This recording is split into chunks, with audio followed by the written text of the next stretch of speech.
warahmatullahi wabarakatuh. Di sini kami dari kelompok 4 dari kelas 8A ingin menjelaskan tentang organ ekskresi manusia yang berjudul anus dan alat kelamin cewek dan cowok.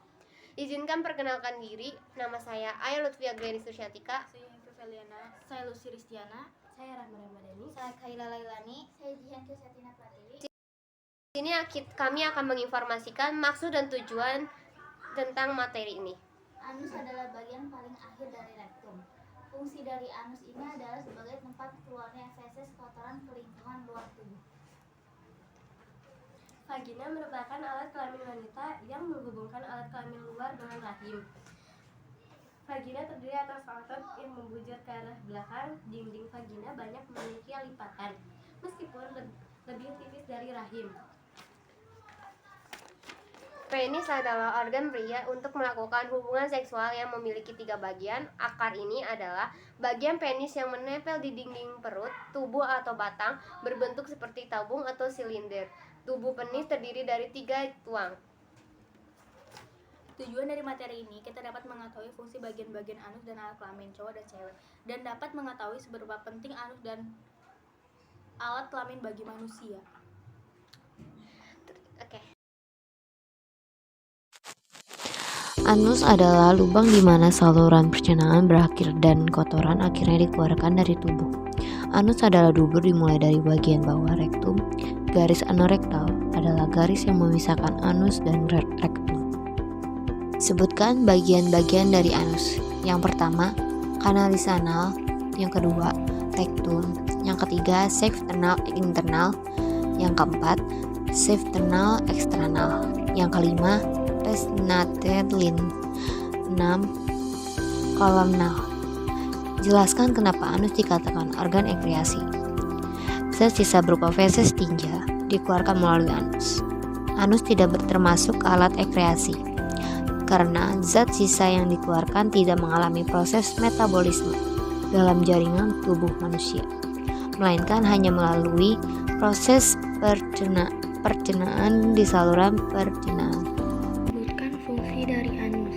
1. Membuang kotoran sisa pencernaan dalam bentuk feses. 2. Untuk membantu mengatur keluarnya feses. 3. Untuk menahan BAB di saat tertentu, gangguan dan penyakit yang menyerang. 1. Ambeien. 2. Perianal hematoma. 3. Kulit anus. 4. Abses anus. 5. Sembelit. 6. Molluscum contagiosum. 7. Kanker anus. Organ reproduksi pria memiliki sekelompok organ yang terlibat dalam sistem reproduksi dan terbagi menjadi 2 bagian, yakni organ internal dan organ eksternal. Dalam proses reproduksi diperlukan juga hormon tertentu untuk membantu fungsi organ reproduksi pria. Organ reproduksi pria dimiliki sejak lahir, namun kemampuan reproduksi baru akan dimulai setelah masa pubertas, yaitu pada kisaran usia 9 sampai 15 tahun. Secara garis besar, organ reproduksi pria berfungsi untuk menghasilkan air mani dan sperma, kemudian memasukkan sperma ke dalam organ reproduksi wanita untuk proses pembuahan. Berikut bagian-bagian dari alat kelamin laki-laki. 1. Vas deferens. 2. Saluran ejakulasi. 3. Uretra. 4. Vesicula seminalis. 5. Kelenjar prostat. 6. Kelenjar bulboretral. 7. Penis. 8. Straktum. 9. testis dan 10. epidem. Jelaskan kenapa alat kelamin laki-laki dikatakan organ ekskresi. Sistem reproduksi pria terdiri dari 2 bagian utama, yaitu testis sebagai tempat sperma diproduksi dan penis.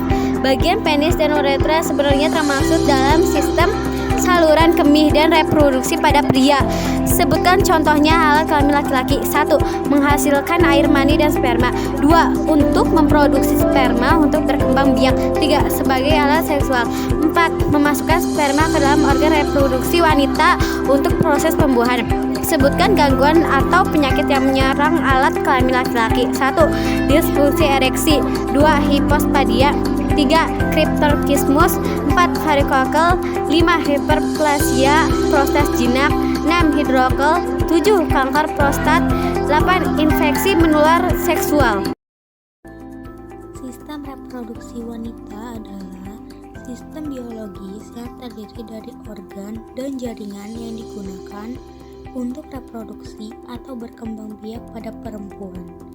terdapat sejumlah organ sistem reproduksi wanita yang berbeda dengan laki-laki. Bagian-bagian dari alat kelamin perempuan: 1.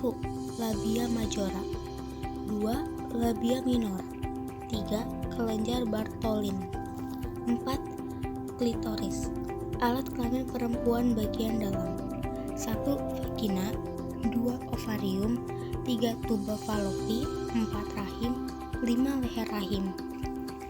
Jelaskan kenapa alat kelamin perempuan dikatakan organ ekskresi. Sel telur kemudian ditanamkan di lapisan rahim saat proses embrio dan janin mulai terbentuk. Saat janin sudah cukup dewasa untuk bertahan hidup di luar rahim, serviks akan membesar dan menyebabkan kontraksi rahim untuk mendorongnya keluar melalui jalan lahir. Sebutkan contohnya alat kelamin perempuan. 1. Menghasilkan ovum, 2. Melakukan hubungan seksual atau melahirkan, 3. Melindungi dan memelihara sel telur yang telah dibuahi hingga melahirkan. Sebutkan gangguan atau penyakit yang menyerang. 1. Endometriosis, 2. Kanker serviks, 3. Polycystic ovary syndrome, 4. Fibroid rahim, 5. Gonorrhea dan chlamydia, 6. HIV atau AIDS, 7. Disfungsi seksual, 8. Rahim turun, 9. Penyakit radang panggul, 10. Vaginitis. Sekian, terima kasih dari kami tentang menjelaskan organ ekskresi manusia. Kami akhiri. Wassalamualaikum warahmatullahi wabarakatuh. See you next time.